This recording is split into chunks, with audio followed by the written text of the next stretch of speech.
నా బుజ్జి తల్లితో ఇప్పుడు ఫోన్లో కాదు సార్, నా బుజ్జి తల్లితో ఇప్పుడు ఫోన్లో కాదు సార్, పరిగెత్తుకుంటూ వెళ్ళి తన చేయి పట్టుకొని అలా ఉరుక్కుంటూ లైట్ హౌస్ మీదకి వెళ్ళి జెండా తీసి తన మొహాన్ని ఇలా పట్టుకొని బుజ్జి తల్లే అని అప్పుడు సంతోషంగా పిలుస్తాను సార్. ఈ సినిమాలో ఈ డైలాగ్ ఉంటుంది భయ్యా, అందరినీ తెలియకుండానే మన కళ్ళలో నీళ్లు తెప్పిస్తుంది, మనం అంత ఎమోషనల్ కలెక్ట్ అవుతాం. Hi hello, welcome back to Triwebs media and entertainments. ఇప్పుడే తండేల్ సినిమా చూసి వచ్చాను. ఈ సినిమా గురించి డీటెయిల్గా మాట్లాడుకునే ముందు బిఫోర్ దాట్ ఇంకా మా ఛానల్ని సబ్స్క్రైబ్ చేయని వాళ్ళు ఉంటే ప్లీజ్ సబ్స్క్రైబ్ ద ఛానల్. ఇంకా మూవీ రివ్యూ గురించి మాట్లాడుకునే ముందు ముఖ్యంగా నాగ చైతన్య గారి గురించి మాట్లాడుకున్నాం. ఇప్పుడు వరకు మనం ఎప్పుడు చూడని నాగ చైతన్య గారిని అయితే ఈ సినిమాలో మనం చూడొచ్చు. చాలా మంది ఇంటర్వ్యూలో కూడా చెప్పారు ఇది నాగ చైతన్య 2.0 వర్షన్ అని. మనం ఖచ్చితంగా ఇది నాగ చైతన్య 2.0 వర్షన్. ఎందుకంటే ఆయన సెలెక్ట్ చేసుకున్న రోల్ కానీ, ఆయన బాడీ లాంగ్వేజ్ కానీ, ఆయన శ్రీకాకుళం లాంగ్వేజ్ కానీ వేరే లెవెల్ యాక్టింగ్ అయితే చేశాడు. ఈ సినిమా ద్వారా ఆయనకి అవార్డు కూడా ఎక్స్పెక్ట్ చేయొచ్చు, అంత బాగా యాక్టింగ్ అయితే చేశాడు ఆయన. తాండేల్ సినిమా నేను థియేటర్లో చూస్తున్నప్పుడు నేను నిజంగానే నాగ చైతన్యం చూస్తున్నానా లేదా శ్రీకాకుళం స్లాంగ్లో ఇన్వాల్వ్ అయిపోయిన రాజుని చూస్తున్నానా, అదైతే నన్ను చాలా ఆశ్చర్యానికి గురి చేసింది. తెలియకుండా నేను కూడా వాళ్ళలో ఇన్వాల్వ్మెంట్ అయిపోయినా, అంత బాగా యాక్టింగ్ అయితే చేశాడు. ఖచ్చితంగా నాగ చైతన్య 2.0 వర్షన్ అని మనం ఖచ్చితంగా చెప్పుకోవచ్చు. ముఖ్యంగా ఎమోషనల్ సీన్స్ లో కానీ, సెంటిమెంట్ సీన్స్ లో కానీ నిజంగా తాను ఇన్వాల్వ్మెంట్ అయిపోయి ప్రతి ఒక్క ఆడియన్స్ కళ్ళలో నీళ్ళు అయితే తెప్పిస్తాడు. అంత బాగా యాక్టింగ్ అయితే చేశాడు నాగ చైతన్య గారు. ఈ సినిమాలో మనం సాయి పల్లవి గారి గురించి మాట్లాడుకోవాలంటే, ఈ తాండేల్ సినిమాలో సాయి పల్లవి గారు సత్య అనే క్యారెక్టర్ చేస్తారు.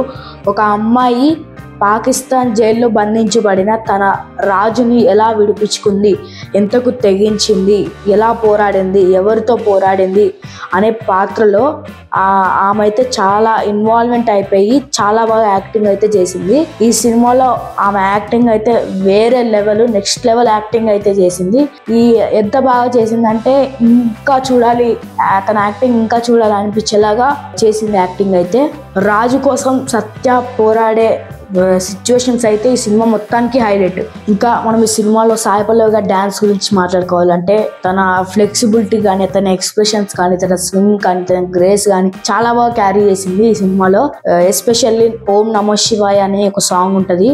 ఆ సాంగ్ లో అయితే నాగ చైతన్య సాయి పల్లవి గారి డాన్స్ కి అయితే ఒక్కొక్కరికి పూనకాలు వచ్చేస్తాయి, గూస్ బంప్స్ వచ్చేస్తాయి. అంత బాగా డాన్స్ అయితే చేశారు వాళ్ళు. విజువల్ వండర్ ట్రీట్ అయితే ఉంటుంది ఆ సాంగ్ అయితే. ఇంకా ఈ తాండేల్ మూవీ లైన్ గురించి చెప్పుకుంటే, మూవీ లైన్ ఏంటంటే, నాగ చైతన్య అండ్ ఇంకా వాళ్ళ ఫ్రెండ్స్ సముద్రంలో వేటకు వెళ్తారు. వేటకు వెళ్లే క్రమంలో తెలియకుండానే పాకిస్తాన్ బార్డర్ లోకి ఎంటర్ అయిపోతారు. అనుకోకుండా వాళ్ళ పాకిస్తాన్ షిప్స్ ఏవైతే ఉంటాయో వాళ్ళు వచ్చి వాళ్ళని అరెస్ట్ చేసి వాళ్ళు పాకిస్తాన్ జైల్లో అయితే పెడతారు. ఈ విషయం తెలిసిన వాళ్ళ బంధువులు షాక్ కి గురవుతారు. ఆ షాక్ కి గురైన తర్వాత అలాగే ఉండకుండా ధైర్యంగా ఎలా పోరాడాడు, ఎవరెవరితో పోరాడారు, వాళ్ళని చివరాఖరికి వాళ్ళని ఎలా రిలీజ్ చేయించుకున్నారు అనేది తెలుసుకోవాలంటే మీరు ఖచ్చితంగా ఈ సినిమా చూడాల్సిందే. ఈ స్టోరీని ఇంత బాగా ఎగ్జిక్యూట్ చేసిన మన చందు మొన్నెట్ గారి గురించి మాట్లాడుకుందాము. ఈ సినిమాలో స్క్రీన్ ప్లే కానీ, యాక్షన్ సీక్వెన్సెస్ కానీ, లేదా సెంటిమెంట్ కానీ, ముఖ్యంగా ఎమోషనల్ సీన్స్ కానీ చాలా బాగా ఎగ్జిక్యూట్ అయితే చేశారు ఆయన. స్క్రీన్ ప్లే అయితే ఎక్స్ట్రాడినరీ స్క్రీన్ ప్లే అయితే ఆయన ఈ సినిమా ద్వారా ఇచ్చారు మనకి. ఇంకా మన వింటేజ్ మ్యూజిక్ డైరెక్టర్ డిఎస్పి గారు ఈ సినిమాకి మ్యూజిక్ అయితే ఇచ్చారు. ఈ సినిమాలో ఉన్న 4 సాంగ్స్, ప్రతి సాంగ్ కి ఎక్స్ట్రాడినరీ మ్యూజిక్ అయితే ఇచ్చారు. ముఖ్యంగా బుజ్జి తల్లి సాంగ్, ఓం నమః శివాయ సాంగ్, ఆజాదీ సాంగ్, ఈ 3 అయితే నాకు చాలా బాగా పర్సనల్ గా నచ్చినాయి. బుజ్జి తల్లి సాంగ్ అయితే నాకైతే కన్నీళ్ళు వచ్చేసినాయి, అంత బాగా మ్యూజిక్ అయితే ఇచ్చారు. అలాగే ఆజాదీ, ఓం నమః శివాయ సాంగ్ అయితే గూస్ బంప్స్ వస్తాయి ప్రతి ఒక్కరికి.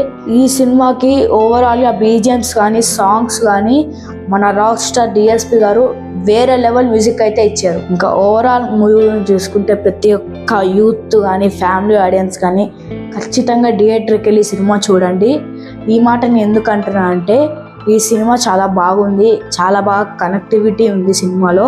అందరూ చాలా బాగా ఎమోషనల్గా కనెక్ట్ అవుతారు. అలాగే ఫ్యామిలీ వాల్యూస్కి కూడా చాలా బాగా కనెక్ట్ అవుతారు. ఇంకా ఓవరాల్ ఈ మూవీకి నేను ఇచ్చే రివ్యూ అయితే 3.25 అవుట్ ఆఫ్ 5.